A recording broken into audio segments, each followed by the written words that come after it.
کہ انسان جیتا جاگتا ہے، ہر کام کرتا ہے، سنتا بھی ہے، دیکھتا بھی ہے، سوچتا بھی ہے، مگر اللہ کے حق کے راستے کی طرف اگر وہ مائل نہیں، اللہ کے پیغام کو وہ سننے کے لیے تیار نہیں، اللہ کے حق کو آگے بیان کرنے کے لیے تیار نہیں، تو اللہ کے ہاں اس سے بدتر کوئی اور وجود ہے ہی نہیں۔ اللہ کریم اس کا اظہار فرما رہے ہیں کہ اس سے بڑھ کر بدتر میرے نزدیک کوئی نہیں۔ وَلَوْ عَلِمَ اللَّهُ فِيهِمْ خَيْرًا لَا أَسْمَعَهُمْ وَلَوْ أَسْمَعَهُمْ لَتَوَلُّوا وَهُمْ مُعْرِضُونَ، اور اگر اللہ ان میں سے کچھ بھی خیر جانتا تو انہیں ضرور سنا دیتا، اور ان کی حالت یہ ہے کہ اگر وہ انہیں حق سنا بھی دے تو وہ پھر بھی روگردانی کر لیں اور حق سے گریز ہی کرنے والے۔ اب یہ ان لوگوں کی بات ہے جن کا سورہ بقرہ کے پہلے رکوع میں اللہ نے ذکر کیا تھا نا، خاتم اللہ علی قلوبہم، وہ لوگ جن پر اللہ ان کے دلوں پر مہر لگا دیتا ہے، ان کے کانوں پر قلوبہم وسمعہم وابصارہم، ان کی آنکھوں پہ پردہ آ جاتا ہے، ان کے کانوں پہ پردہ آ جاتا ہے، ان کے دل پہ مہر لگ جاتی ہے۔ تو یہ اللہ فرماتا ہے کہ اگر میں جانتا کہ ان کے معاملے میں کچھ خیر ہے، رب کریم وہ ذات ہے جو کہ ہر ایک چیز کا علم رکھتی، انسان جو اپنے متعلق نہیں جانتا رب کریم وہ جانتا۔ اب اللہ کے ہاں یہ پیمان، اللہ یہ جانتا تھا کہ ان کے ہاں خیر والا معاملہ ہی کوئی نہیں۔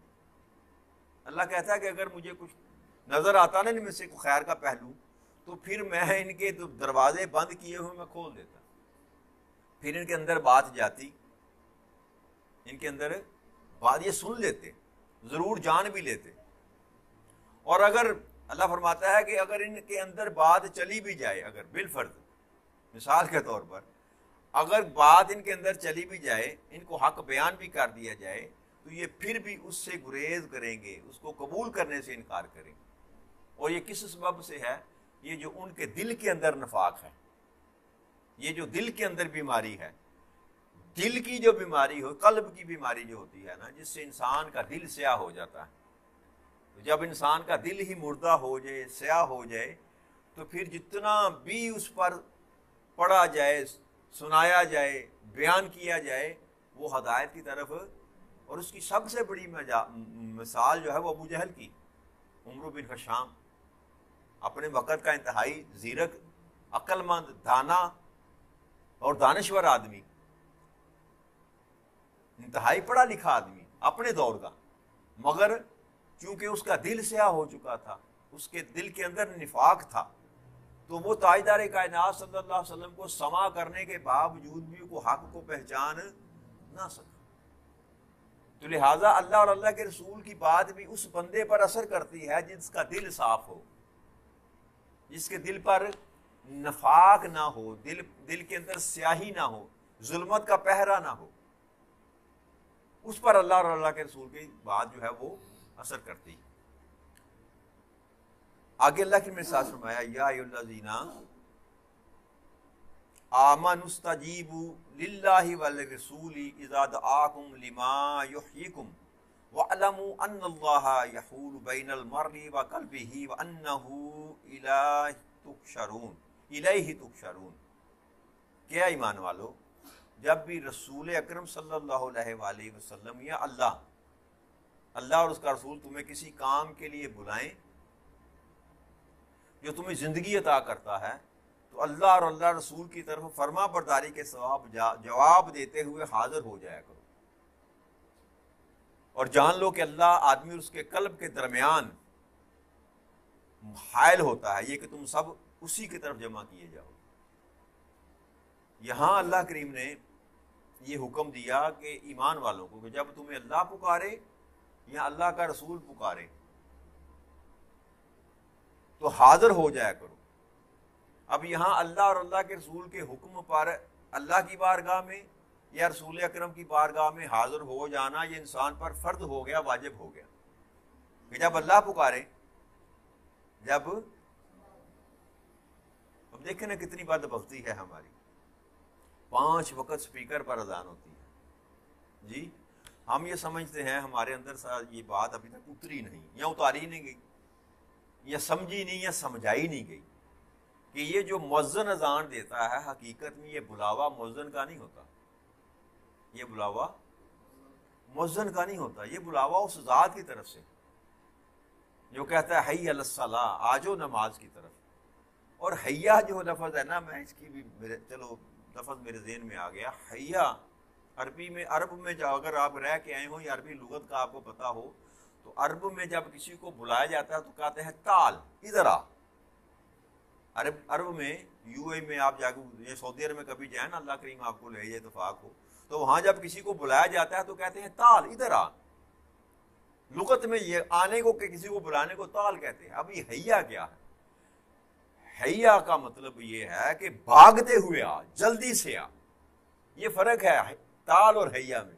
یہاں اللہ نے یہ نہیں کہا نماز کی طرف آؤ، نہیں، فرمایا حی علی الصلاۃ، دوڑتے ہوئے نماز کی طرف آؤ، بھاگتے ہوئے نماز کی طرف آؤ، فوراً نماز کی طرف آؤ۔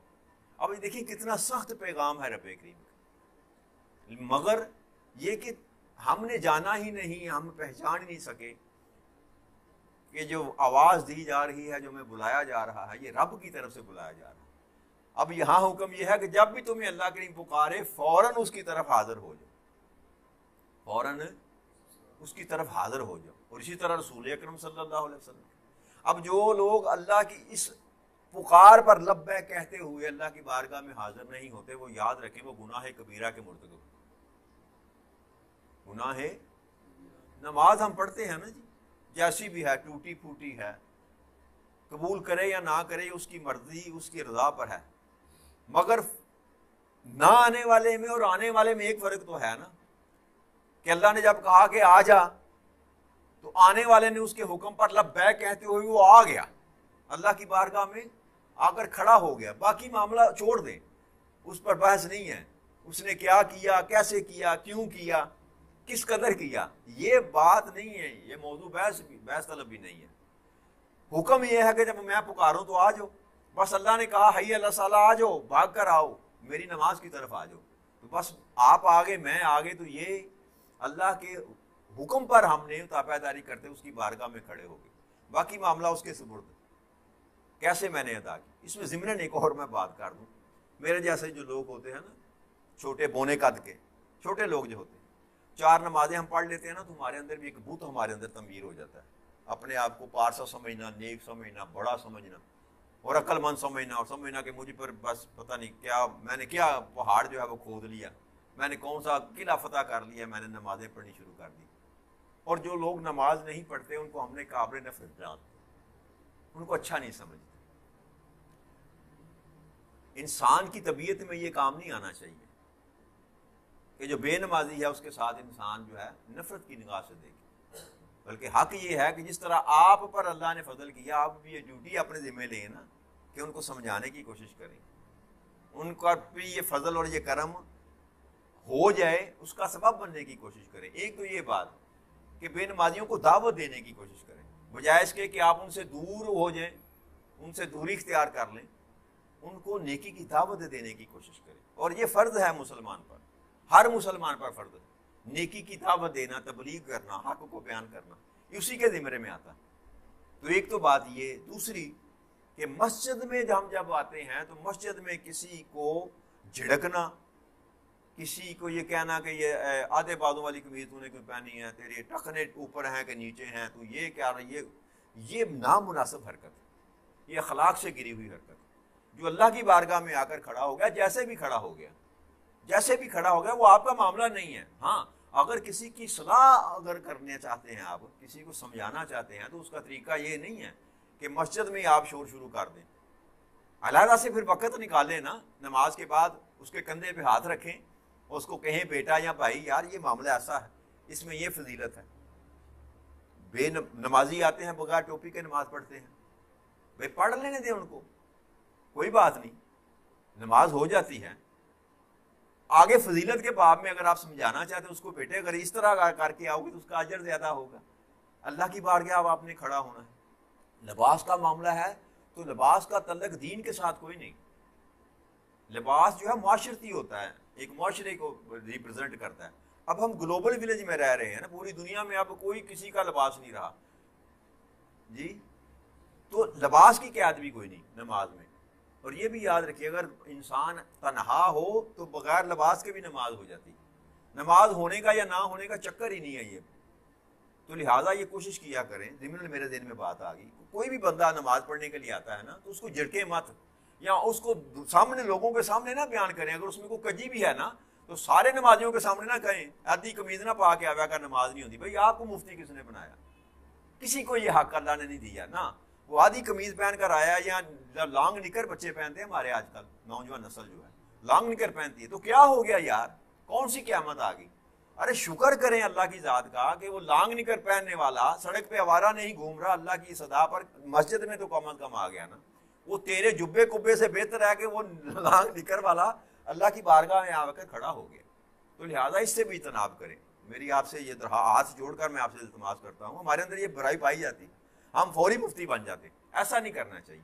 اس سے دل شکنی ہوتی ہے, اس سے بندہ جو آتا ہے, جو نوجوان آتا ہے یا بچہ آتا ہے, اس کا دل ٹوٹ جاتا ہے, وہ متنفر ہو جاتا ہے. اگر سمجھانا مقصود ہے تو اصلاح کرنے کا طریقہ یہ ہے کہ تنہائی میں اس سے بات کی جائے اور اچھے طریقے سے اس کو سمجھایا جائے کہ بیٹا یہ ایسے ہے, یہ معاملہ ایسے ہے. تو پھر اس کے اندر آپ کے لیے نفرت بھی پیدا نہیں ہوگی اور پھر اس کا دل بھی لگ جائے گا. اور پھر یہ کہتے ہیں وہ پنجابی جانتے ہیں جوں جوں لوئی پجسی تو بھاری ہو. ہمارا جو حلیہ ہے نا, جو سارے مجھے جاننے والے ہیں, تو یہ میں ماں کے پیٹ سے لے کر آیا ہوں. یہ جی ماں کے پیٹ سے نہیں لے کر آیا. بس وقت کے ساتھ جب انسان جلتا ہے نا, اللہ کی بارگاہ میں حاضر ہونا شروع ہوتا ہے, اللہ کے ساتھ جڑنا شروع ہوتا ہے, تو پھر اللہ کریم خود ہی اس پر اپنا رنگ چڑھانا شروع کر دیتا ہے. پھر وہ کوشش کرتا ہے میں کپڑے اچھے پہن کے آؤں, میں ٹوپی پہن کے آؤں, میں خوشبو لگا کے آؤں. یہ سارے اعمال جو ہے فضائل, یہ فضیلت کے باب میں ہے, نماز کے فرائض میں شامل نہیں. انسان کا, مرد کا جو سطر ہے وہ ناف سے لے کر گھٹنوں سے اوپر تک, اس سطر میں نماز ہو جاتی ہے. اس سطر میں اگر کسی کے پاس لباس نہیں ہے, فقط اتنی چادر ہی ہے کہ وہ ناف سے لے کر گھٹنوں تک اپنے سطر کو ڈھانپ سکتا ہے, تو یہ نماز کے لیے بس اتنا ہی فرض ہے. اگر دو بندے نماز پڑھ رہے ہیں تو پھر سطر کا ڈھانپنا ضروری ہے. اور اگر اکیلا ہے اور کچھ بھی نہیں اس کے پاس, تو یاد رکھیے ننگے بندے کی بھی نماز ہو جاتی ہے. اللہ نے کوئی قید نہیں لگائی. تو لہذا لوگوں کے لیے آسانیاں پیدا کریں. نبی اکرم صلی اللہ علیہ وسلم صحابہ کو فرمایا کرتے تھے کہ جب بھی لوگوں کے سامنے میرا دین پیش کرو تو آسان کر کے پیش کرنا. مقصد لوگوں کو ڈرانا نہیں ہے, مقصد لوگوں کو بھگانا نہیں ہے. اور میری بھی زندگی گزر گئی میرے اس معاملے میں. میں نے کبھی ایسا کوشش نہیں کبھی کی. ڈر لگتا ہے کہ میرا کوئی ایسا عمل ایسا نہ کروں کہ میری جو اللہ نے مجھ پر نعمت کی ہے مجھ سے چھین لے. بیٹا تم 14 بار ڈرا گیا. لہٰذا کوشش کیا کریں. یہ ضمن میرے ذہن میں بات ہوگی, یہیں پر میری آج بات ختم ہو جائے گی کہ اگر میری اصلاح ہو چکی ہے, اگر اللہ کریم نے مجھ پر کرم کر دیا ہے, تو پھر مجھے کوشش کرنی چاہیے کہ میں دوسرے لوگوں کی اصلاح کا باعث بنوں, دوسروں لوگوں کو محبت کے ساتھ اپنے قریب لے کر آؤں. ان نفرتوں نے ہماری مسجدوں کو بے آباد کیا. غیر ضروری فتوے, غیر ضروری جھگڑے, غیر ضروری لڑائیاں, انہی وجوہات کی وجہ سے آج ہماری مسجدیں جو ہے بے آباد ہیں. اور نوجوان طبقہ جو نئی جنریشن ہے وہ دین سے دور ہے اسی سبب سے کہ ہم نے ان کو کبھی قریب ہی نہیں کیا, اپنے پاس بٹھایا ہی نہیں, کبھی سمجھایا ہی نہیں. اگر کوئی غلطی سے آ بھی گیا تو اس پر فوراً فتویٰ جھاڑ دیا. تو لہٰذا جو ایجڈ ہے نا, میرے جیسے بندے جو بزرگ ہونے والے ہیں, بزرگ ہو گئے ہیں, ان سے التماس ہے کہ اگر آپ پر اللہ نے کرم کیا ہے تو پھر اپنی جگہ قائم مقام جو کھڑا کرنا ہے نا, اس کی تربیت کرنے کا انداز یہ ہے کہ اس کو علیحدہ سے بیٹھ کے سمجھائیں, اچھے طریقے سے سمجھائیں, تاکہ اس کا دل اس طرف مائل ہو جائے, اس طرف مائل ہو جائے. تو میں یہ کر رہا تھا کہ جب اللہ پکائے تو اللہ کی طرف اللہ نے فرمایا دوڑتے ہوئے بھاگتے ہوئے آ جاؤ. اور اسی طرح رسول اکرم صلی اللہ علیہ وسلم کے متعلق بھی یہ حکم ہے کہ جب تمہیں رسول بلائے تو اس کی طرف ہی دوڑتے ہوئے بھاگ کر آ جاؤ.